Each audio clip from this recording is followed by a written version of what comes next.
നമുക്കൊരു ഒന്നൊന്നര ചോദ്യം ഉണ്ടെന്ന് പറ.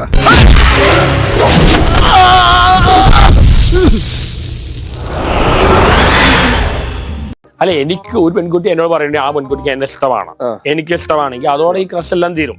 ഇവൻ ഇവിടെ നിന്ന് ജനിക്കേണ്ടവനേ അല്ല, പിന്നെ ജനിക്കേണ്ടവനേ അല്ല. നിത്യമേനോട് കുറച്ച് സീരിയസ് ആയിരുന്നു. അത് എന്റെ ഭാഗത്ത് കുറച്ച് കൂടിപ്പോയി.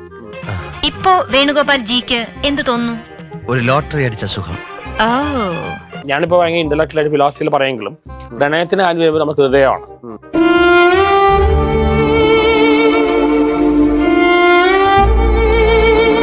ഇപ്പൊ നിത്യമേനോട് ഫാദർ എന്നോ പറഞ്ഞു ഒരു കാരണമുണ്ട്, പക്ഷെ ഞാൻ പറയുന്നില്ല, പറഞ്ഞ നിങ്ങൾക്ക് വിഷമമാവാൻ പറഞ്ഞു. താനൊരു ഭ്രാന്തനെയാണോ എന്റെ മോക്ക് ഭർത്താവായി കൊണ്ടുവന്നിരിക്കുന്നത്? എന്നോട് ക്ഷമിക്കണം, ഇത്രയും ഞാൻ പ്രതീക്ഷിച്ചില്ല. എത്രയും പെട്ടെന്ന് അവനെ പിടിച്ചോണ്ട് പോയില്ലെങ്കിൽ നല്ല ചുട്ട അടി കിട്ടും പറഞ്ഞു. അയ്യോ വേണ്ട വേണ്ട, ഇപ്പൊ പോയേക്കാം. നിത്യമേനോട് ഞാൻ പറഞ്ഞു ഒരു ഫോൺ കോൺടാക്റ്റിൽ വെക്കാം, അതുകൂടെ അവർ തയ്യാറല്ല. ഇന്നത്തെ പല പെൺകുട്ടികൾക്ക് കല്യാണം മൂലം വേണം, ഇതൊന്നും താല്പര്യമില്ല, കരിയറാണ് ഇമ്പോർട്ടന്റ്.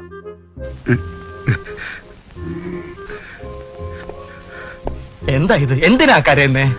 ആണുങ്ങളെക്കാട്ടും കരിയർ ഓടിട്ട് അവരാണ്. അവർക്ക് ഇതിനൊന്നും സമയമില്ല, സ്നേഹിക്കാൻ പോലും സമയമില്ല. ചന്ദ്രേട്ടന്റെ അറിവില് എനിക്ക് പ്രേമിക്കാൻ പറ്റിയ പെൺകുട്ടികൾ ആരെങ്കിലും? പെണ്ണ് കെട്ടാൻ വേണ്ടി വെള്ളം കിട്ട് ഇറങ്ങിയിരിക്കുന്നു മരക്കഴുത. ഇപ്പൊ ബുദ്ധിയും നല്ല മനസ്സിൽ നോക്കുകയാണെങ്കിൽ എന്നെ കല്യാണിക്കാം. എനിക്കൊന്നും വേണ്ട ചെക്കനെ. ഒരു പെണ്ണിനും ഇവനെ പോലത്തെ ഒരു കൊരങ്ങനെ കെട്ടുന്ന ഗതികേടുണ്ടാവരുത്. പക്ഷെ നമ്മൾ അവനെ മനുഷ്യന്റെ എന്തെങ്കിലും ലക്ഷണം ഉണ്ടോ? നിത്യമേന പറയുന്ന ആളെ എന്നെ മനസ്സിലാക്കാൻ ശ്രമിച്ചിട്ടേ ഇല്ല. ഒന്നും വിചാരിക്കണ്ട സ്വാമി, ഒരു കഥയില്ലാത്ത പെണ്ണല്ലേ, കൊച്ചുകുട്ടിയായിട്ട് കരുതിയാ മതി. ഒരുപാട് തെറ്റിദ്ധരിക്കപ്പെട്ട ആളാണ് ഞാൻ, അതിലേക്ക് വിഷമമുണ്ട്.